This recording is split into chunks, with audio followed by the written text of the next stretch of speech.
सगळे मला एकच प्रश्न विचारतात, तू तेल कोणतं लावते, तू तेल कोणतं लावते. तर केस खूप छान आणि सिल्की होतात, त्याच्यामुळे सगळेजण विचारतात. तर नमस्कार, माझं नाव आहे प्रिया आणि मी परत स्वागत करते माझ्या या छोट्याशा व्हिडिओमध्ये. तर मी आज तुम्हाला सांगणार आहे या व्लॉगमध्ये की मी तेल कसं बनवते आणि ते होममेड तेल आहे तर ते तुम्हाला सांगतेच. पण त्याआधी माझं जे दररोजचं व्लॉग आहे ते मी तुमच्यासोबत सकाळपासून संध्याकाळपर्यंत शेअर करणार आहे, त्याच्यामध्येच मी सांगते. तर आज सकाळी नाश्त्यामध्ये केले होते पालकाचे धपाटे आणि ते आईने केले होते. एवढे छान झाले होते ना. पालक आपल्या शरीरासाठी खूप छान असतो आणि रक्तवाढीसाठी तर एकदम अत्यंत चांगला असतो. त्याच्यामध्ये थोडीशी तीळ, ओवा आणि ज्वारीचं पीठ, गव्हाचं पीठ आणि डाळीचं पीठ असं सगळं मिश्रण तयार करून इथं बनवले होते. तव्यावर अगोदर तेल सोडून घ्यायचं, आपल्याला त्याच्यावर थापायचं असतं, नाही करायचं. मटकीसुद्धा बनवली होती इथं नाश्त्यासाठी. त्याच्यानंतर दुपारच्या वेळेस नाश्ता वगैरे करून इथं लिंबाचं लोणचं वगैरे करायला घेतलं होतं. तर इथं लिंब तोडत होते आणि हे आईनी म्हणजे माझ्या आजीने आणलेली लिंब आहेत गावाकडून. तर छान अशा फोडी वगैरे करून त्याच्यामध्ये हळद आणि मीठ मिक्स केलं. तर लगेच मी घेतलं तेल बनवायला. मेथी दाणे आणि कढीपत्ता हे आपल्या केसांसाठी खूप चांगलं असतं. तर त्याच्यात अगोदर मी कढीपत्ता सगळा धुवून घेतला, बाजारातून आणला होता तो, आणि त्याला थोडंसं सुकवलं म्हणजे जे पाणी तेलामध्ये टाकल्याच्यानंतर हे होणार नाही, त्याच्यामुळे सुती कापडावर टाकून. इकडे आईचं काम चाललं होतं, थोडंसं फरशी वगैरे पुसायचं आणि मी तिकडे हे करत होते, गाता खेळतच होती मध्ये आणि इथं तेल बनवायला मी चालू केलं. तर सगळ्यात अगोदर तेल एक बॉटल घेतलं होतं इथं मी, म्हणजे 250 ml ची असेल ती घेतली होती आणि त्याला थोडंसं तापू दिलं.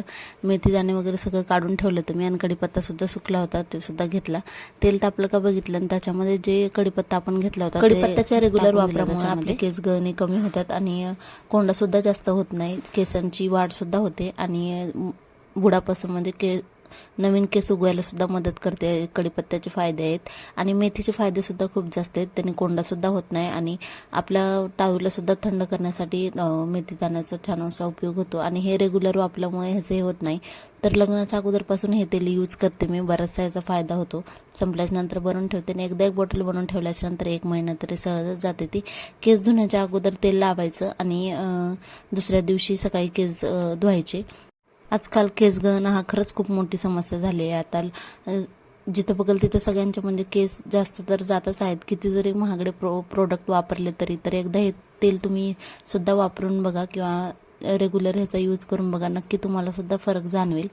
तर इथं गाथा आणि आरू छान खेळत होत्या. इथं सध्या ही अशी उड्या मारायला चालू केलेली आहे तिने. तिकडं माझं तेलसुद्धा थंड होत होतं आणि त्यानंतर ते बॉटलमध्ये सगळं वजन ठेवायचं चालू होतं. आता गाथा झोपेतून उठली होती, त्याच्यामुळे तिला खाण्यासाठी सुद्धा करत होते. तर हे जे आहे ते डाळीचं मिश्रणाचं बनवलेलं आहे मी, सगळ्या डाळी आहेत त्याच्यामध्ये आणि तांदळाचं पीठ.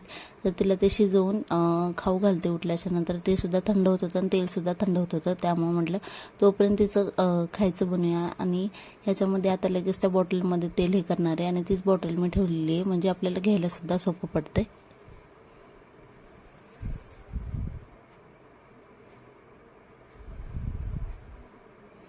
आता इथं तेलसुद्धा थंड झालेलं, तर ऑलरेडी मी चाळणीमध्ये ते हे करून ठेवलं होतं आणि नंतर हे करायला गेले तर खालीच थंडत होतं, पण ठीक आहे. त्याच्यानंतर आईने मला छान अशी मालिश करून दिली.